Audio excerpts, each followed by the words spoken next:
दुनिया में 7 सुख कहे गए हैं।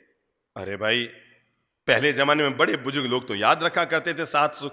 अच्छा, होते भी थे उनके, इसलिए याद रखते थे। वो जो हमारे बड़े बुजुर्गों ने मानव जाति के लिए एक कल्याणकारी 7 सुखों का निर्माण किया था, उनमें सबसे पहला सुख दिया था। पहला सुख निरोगी काया। पहला यह है कि तुम स्वस्थ रहो, क्योंकि जब तुम्हारा शरीर स्वस्थ रहेगा तो तुम्हारा मन भी स्वस्थ रहेगा, और जब तुम्हारा मन स्वस्थ रहेगा तो तुम्हारा हृदय भी पवित्र रहेगा, और जब तुम्हारा हृदय पवित्र रहेगा तो उसमें भगवान का भी बसेरा होगा। दूजा सुख घर में माया, तीसरा सुख सुलक्षणा नारी, और चौथा सुख पुत्र हमारा आज्ञाकारी, पांचवा सुख स्वदेश में वासा। क्या है पांचवा सुख?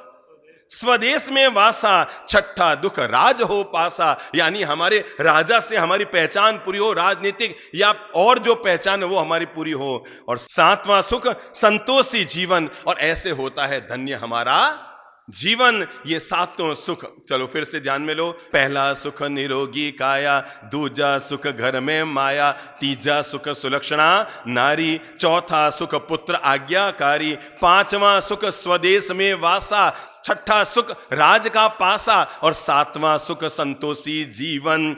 आज जो मैं बातें कह रहा हूं, अब आपको वो पहला सुख जीवन में होलसेल में आदमी कैसे पा सके, अपने आप को निरोगी और स्वस्थ जीवन का मालिक कैसे बना सके, आज मैं आपको पहला जो सुख दे रहा हूं वो है कोई भी व्यक्ति अपने जीवन को स्वस्थ शरीर का मालिक कैसे बन सके। क्योंकि जब भी हम गलत भोजन लेते हैं तो शरीर में बीमारी आती है, और जब भी हम सात्विक भोजन लेते हैं, भोजन के 3 स्वरूप है। नंबर 1 ऋत भोजन, नंबर 2 हित भोजन, नंबर 3 मित भोजन।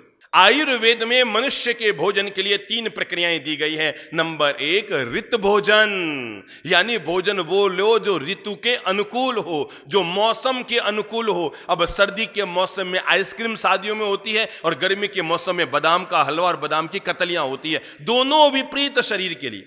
दूसरा है हित भोजन। समझ गए ना इसका मतलब? हित भोजन का मतलब होता है हितकारी भोजन। वो भोजन करेंगे जो भोजन हमारे शरीर में जाकर पौष्टिकता देता हो, वो भोजन करेंगे जो भोजन शरीर में जाकर हमारे जल्दी हजम हो जाता हो, वो भोजन हम करेंगे जो शरीर में जल्दी हाजमा शक्ति को सेट करता हो, हमारे नाड़ियों को दबाव न देता हो, हमारी छाती में जलन न देता हो, हमारे दिमाग में भारीपन न देता हो, हम इसका प्रयोग करेंगे तो कहते हैं हितकारी भोजन हो। और नंबर 3 मित भोजन, यानी लिमिटेड। मोबाइल में सिम भले ही अनलिमिटेड वाली रखो, पर पेट में खाते समय तो लिमिटेड प्लान रखो। मोबाइल में सिम भले ही अनलिमिटेड प्लान की रखिए, पर पेट में भोजन करते समय क्या रखिए? क्या रखिए? Limited plan. जो मिला खाते गए, जो मिला खाते गए, जो मिला खाते गए। मैं आपको एक खास बात बता रहा हूं, हमारे देश में भूख से लोग कम मरते हैं, ज्यादा खाने से लोग ज्यादा